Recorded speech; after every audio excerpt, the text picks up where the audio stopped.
Hi, this is Marie again. We're back with more selection making. We're going to use a couple of different tools this time, but we're still working on easy photos. Now this is about the easiest photo you'll probably ever find. I've got to say, it's beautiful just like it is. But this is a picture of Uncle Will, and Aunt Tilly wants to enlarge it and put it in her living room. Orange doesn't match her living room.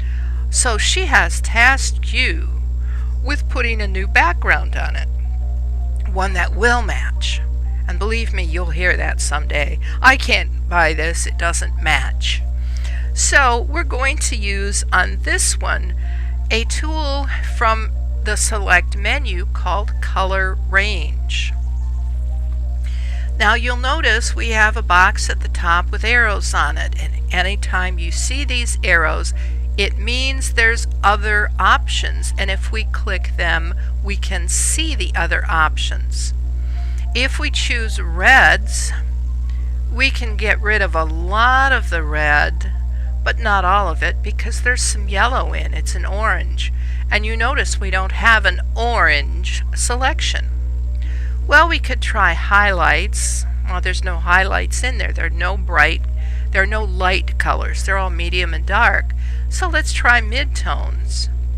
Well, midtones gets us the brighter oranges, but the actual one that works best on this photo is shadows, because after all, Uncle Sam is in shadow. Now we can, if we play with the range, we look and see, well, we're losing the top, the darks, we're adding a little of the orange back in, and we don't want to do that. So we're just going to leave the range down here where there's no orange or very little orange that will show. You can also play with the fuzziness. That too will let more orange show. But this is clearly well defined. It's sharp. There's a huge color difference between Uncle Will on his tractor and the sky behind him. Uncle Will is sharp. This is one of the reasons it's so easy to make selections. The only area we might have trouble is right down in here, because this is kind of dark orange. So, we may have problems.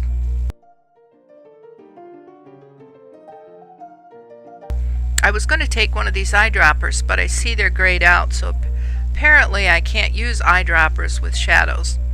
You learn something new every day. Okay, now we have a selection. By golly, it is a pretty good selection. We can tap the Q to look at it in quick mask mode, but it looks fine to me. So I'm just going to go ahead and click the Make a Layer Mask button here. And sure enough, it's pretty good. But if we zoom in right here, we can see this is orange still from the sky. And you're probably asking yourself, gosh, how are we going to know where the tractor is and where the sky is? Well, I'm going to cheat a little bit and add an adjustment layer, which is this half black, half white circle. I'm going to click on this and slide up here to levels. And this will be temporary. And I want to make the whole picture lighter so I can see where the tractor and the sky meet. So I'm going to take my gray slider from the middle and move it down to the black, or towards the black. And now you can see where the orange sky is and where the black tractor is. So I'll make sure that I click back on the layer mask and that I get a brush and that I'm painting in black because I want to get rid of the sky. There we go. And here along the edge I'm going to use my shift-click trick to make life a little easier for me. And now that we're done with that, Command or Control 0 gets us full screen. I take this levels layer and toss it right in the trash bin. Now Aunt Tilly is absolutely delighted with your work because yellows and golds match her living room and oranges and red didn't. Here's another one that at first glance looks difficult because there's so much going on. There's all the ropes, there's all the thread and strings on the pirate's pants. It just looks difficult. But if we take a moment to look at it, look beyond the pirate, let's look at the sky. The sky's all pretty much the same color. We shouldn't have any trouble selecting it. The color everywhere of the sky is different than all the other things in the image. And there's a big difference in there. So life should be simple. So we'll go back up to select and color range. And we can look at the cyans, but cyans don't pick much. And let's look at the blues. Blues don't pick much, so we'll go up here to sampled colors. And apparently this saved it from last time. So I'm going to take the eyedropper and click in here to get rid of the sample saved from last time so you can see how it was made. I am going to make sure that localized color clusters are on. I could say detect faces, but I don't think that will help us any. So I'm going to click once on the blue and you'll see it picks up a spot of blue. We can get a little more if we increase the range. Now I have two choices. I can come over here and choose the Add to Sample eyedropper and click on all these different areas. Or I can stay with this regular eyedropper and hold down my Shift key and click and drag, which I find much quicker than clicking. Am I a little impatient? Sometimes, certainly. And then when we get down to these little areas, I click in them. And we'll say OK.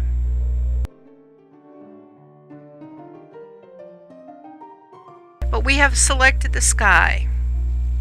And remember, when we select the sky or the background instead of the subject, we have to either inverse the selection or the mask. So this time, let's put it in quick mask by tapping the Q, and now you can see what we have selected as if it were on a green background. And how lovely is that? So we'll tap the Q again and then select inverse before we add our layer mask. And darn if this one didn't get a background. I thought they all had backgrounds. So you're going to get another lesson that you didn't anticipate. I'm going to hold my Command or Control key down while I click on the new layer icon to put a new layer underneath the pirate. I have an add-on and it's called Adobe Paper Texture that you can get going to the Adobe Market and downloading. And I am going to add some colors and textures here behind the pirate. I'm unchecking these ones that I used the last time, and I'm going to go down here to Brainstorm, and I'm going to say I want 4 textures,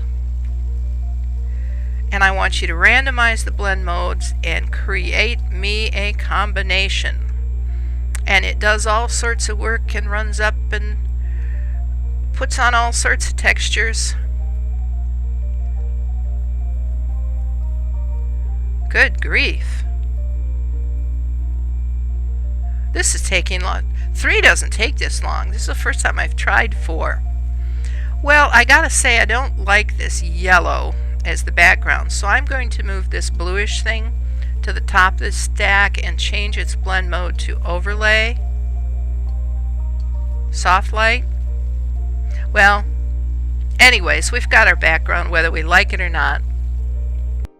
It was nice, quick, simple, and easy by using the select color range. Of course, we need to zoom in. And do we need to make changes in this? We got a little trouble here. He's blue around the edges. And we'll look at this because this is a particular place that shows the blue. Going to the layer mask and the properties panel, I'm going to select mask edge. We can refine the edge this way. The first thing I'm going to try is shift edge and see if I can't get rid of a lot of that blue. Man, I have getting rid of a lot of it, but not all of it. Now the next thing I'm going to try is decontaminate colors. And the amount I'm going to increase. And we're going to say OK. Let's see. This has gotten rid of the blue in the rigging and the blue around him. Now what I probably should have done was picked a nice lovely sky blue, but we took out a sky blue, so we didn't want to do that. So anyways, there you go. We have made another selection and moved him from the background. So this is the end of the easy batch. The next movie will start in on some harder stuff.